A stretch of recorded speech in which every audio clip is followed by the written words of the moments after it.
सतगुरुदेव की जय। सर्वसंग से प्रार्थना है। सत्संग प्रारंभ हो रहा है। कृपया सत्संग स्थल पर शांतिपूर्वक विराजमान होकर के श्रद्धा से सत्संग सुने। परमेश्वर की प्यारी आत्माओं से पुनर्निवेदन है, सत्संग प्रारंभ हो रहा है। कृपया सत्संग स्थल पर शांतिपूर्वक विराजमान होकर के श्रद्धा से सत्संग सुने। सत ही था। अब ये कहो कि सर्वधर्मान परित्यज्य एकम शरणम व्रज। व्रज का अर्थ जाना होता, आना नहीं। जैसे इंग्लिश वर्ड गो है, गो का अर्थ कम नहीं हो सकता, आना नहीं हो सकता। कहीं सेंटेंस से उसकी कितनी बनाए जाओ, फलाना व्याकरण बनती है, फलाना बनती है, फलानी धातु बनती है, अटपट मारते हैं, मूर्ख बनाते हैं, इनको ज्ञान नहीं है। तो इसमें कहा कि सर्वधर्मान परित्यज्य माम, मेरे सतर की सभी धार्मिक पूजाएं मुझे दे दे, छोड़ दे। परित्यज्य कौन कौन सी हैं? ओम नाम का जाप है, जैसे ओम तत्सत, ये 3 मंत्र का जाप है, आपको दिया जाता है जिनको कंप्लीट कोर्स प्राप्त हो गया है। तो ओम जो मंत्र है ये ब्रह्म की साधना है, इसके सतर की धार्मिक कमाई है, हम इसको दे देंगे। पहले हम इसको ब्रह्मलोक में जाकर नष्ट करते थे, देवता बन जाते थे, अपना धन नाश करके फिर गधा बन जाते थे। तो अब हमें ज्ञान हो गया, हम इसका कोई प्रतिफल नहीं लेंगे, अपनी पूंजी नाश नहीं करेंगे। हमारे ऊपर इसका ऋण है, क्योंकि ये पृथ्वी इसने तप करके प्राप्त कर रखी है और हम इसमें बेमतलब आगे। अब इसने हमें मजदूर बना लिया कि यहाँ कमाओ और खाओ और मेरा टैक्स दो, हमें मजदूर बना रखा, बंधक। तो अब परमात्मा आए हैं हमें छुड़वाने के लिए। विधि बताई कि इसका टैक्स दो, मैं तुम्हारा अकाउंट कराऊंगा और ये मजदूरी करो, इससे पीछा छुड़ाओ, चलो सतलोक में जहां से तुम आए हो, जहां कभी दुख नहीं होता।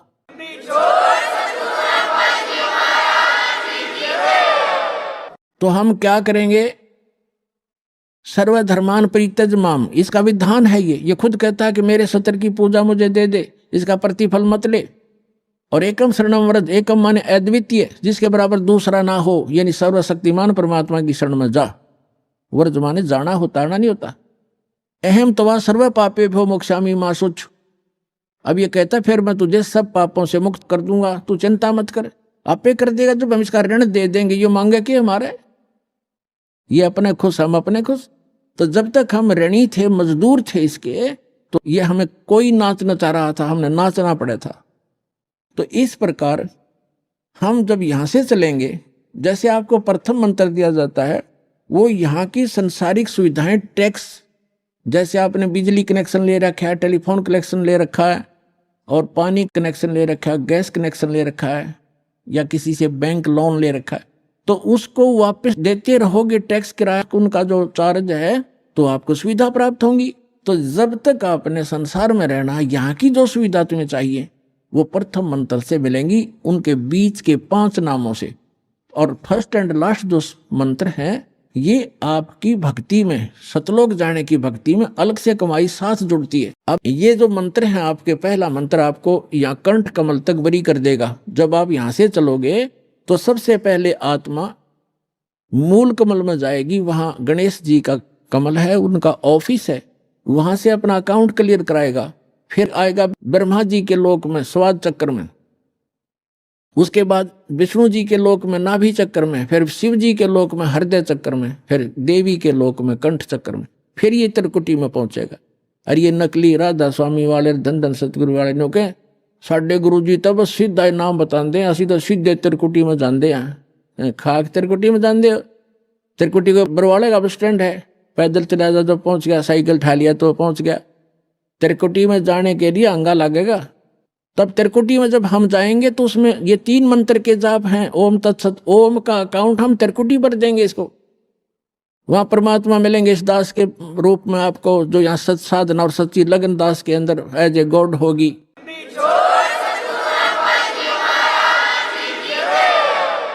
तो उसको लेकर के परमात्मा जाएगा इस धर्मराज के दरबार में, जो यहाँ का न्यायाधीश है, और उसको ये गीता अध्याय नंबर 18 का श्लोक नंबर 66 यानी ये विधान कोड करेगा।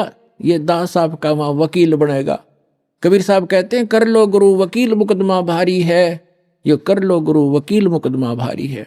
यानी गुरु का रोल यहां से लेकर लास्ट तक चलेगा, करेगा भगवान लेकिन निमित्त दास रहेगा। 18वें अध्याय की 66 में संविधान की धारा वहां रखी जाएगी कि सर्वधर्मान परित्यज माम एकम शरणम व्रज, ये पकड़ो तुम्हारा विधान है। और ये सारी ओम सतर की जो पूजा अपनी ये पकड़ो, इनकी अकाउंट क्लियर करो।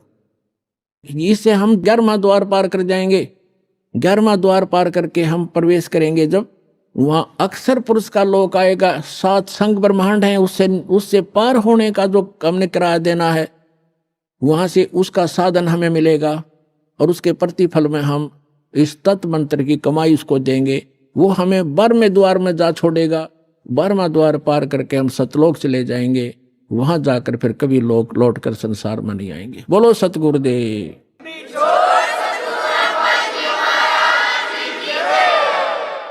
परम पिता परमात्मा पूर्ण ब्रह्म सारी सृष्टि के रचनहार कबीर परमेश्वर जी की असीम रजा से आप सभी पुण्यात्माएं सत्संग सुनने के लिए उपस्थित हुए।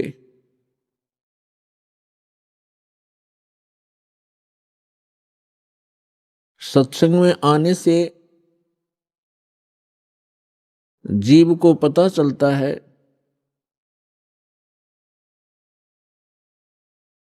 हम कौन हैं, कहां से आए हैं। यहां ये मरने और जीने की व्यवस्था किस कारण से बनी हुई है, इस बात को प्रत्येक प्राणी महसूस करता है। जन्म हुआ अच्छी बात, परिवार हो गया बहुत ही अच्छी बात, पुत्र पुत्री हुए, संपत्ति कोठी बनी, बस क्या कहने। और फिर मृत्यु,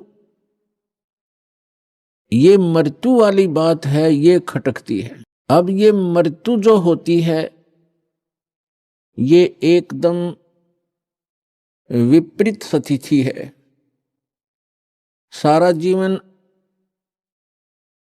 संतान के पोषण में, संपत्ति के जोड़ने में, कोठी और महल बनाने में लगा देता है प्राणी, और 1 मिनट के बाद पता नहीं पुत्र की मृत्यु हो जाती है, पुत्री मर जाती है, पुत्र वधू मर जाती है, मां की मृत्यु हो जाती है, परिवार का परिवार भी नाश हो जाता है। तो यहां हमारी बुद्धि कभी नहीं जाती कि ऐसा क्यों हो रहा है। हमने एक ये परंपरा मान ली कि ऐसा होता ही है, ऐसा होता है, सबके साथ हो रहा है, इसलिए दुख तो होता है। लेकिन शेष बचे हुए ये सोचते हैं हम तो अभी कुशल हैं, बस ऐसे हम अटकलबाजी से यहां जी रहे हैं।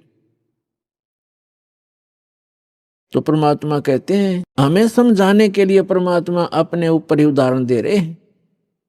कबीर परमात्मा जी ये हमारे पिता हैं। साथी हमारे चले गए, हम भी चालन हारे, कोई कागज में बाकी रह रही, ताते लगी है वार। कोई कागज में बाकी है, कोई श्वास शेष हैं आपके, इसलिए देर लगी हुई है आपको। और जो चले गए संसार छोड़कर, उनके भी, उनकी आशाएं, उनके इरादे, उनकी सोच यही थी कि अभी मृत्यु नहीं होगी। फिर परमात्मा याद दिलाते हैं, स्वयं आकर के कबीर भगवान यथार्थ ज्ञान, यथार्थ भक्ति विधि, अपने द्वारा रची हुई सृष्टि को ही भी वो खुद ही ठीक ठीक बताते। और हम कहाँ थे ये हमें नहीं मालूम हो सकता, चाहे कितनी बात बनावे। ये तो रचनहार ही बता सकता है कि आप यहाँ क्यों दुखी हो रहे हो, ये मरने जीने की व्यवस्था कौन सी अच्छी है। इस बात को सभी मानते हैं कि अच्छी नहीं है। इसलिए परमात्मा हमें जगाना चाहते हैं यथार्थ ज्ञान हमारे हृदय में उतारना चाहते हैं, पहले ये बता करके कि जिस व्यवस्था में आप व्यवस्थित हैं और जिन क्रियाओं में आप तत्पर हैं, यदि आप परमात्मा की साधना भक्ति नहीं करते हो, मोक्ष प्राप्ति का प्रयत्न नहीं कर रहे हो, तो ये क्रियाएं तो पशु पक्षी भी कर रहे हैं। तो मानव शरीर की क्या आवश्यकता थी, जिसमें परमात्मा ने अच्छी सोच दी है, बुद्धि दी है, और समय पर गर्मी सर्दी प्राकृतिक आपदाओं से बचने की व्यवस्था भी हम कर सकते हैं। जैसे गर्मी से बचने के लिए कोई झोंपड़ी महल मकान बना सकते हैं, इतनी बुद्धि भगवान ने दी है। समय पर आहार करने के लिए हम पूर्व संग्रह कर लेते हैं, अन्न इकट्ठा कर लेते हैं, और गर्मी सर्दी से बचने के लिए भी हम कोई झोंपड़ी महल बना लेते हैं।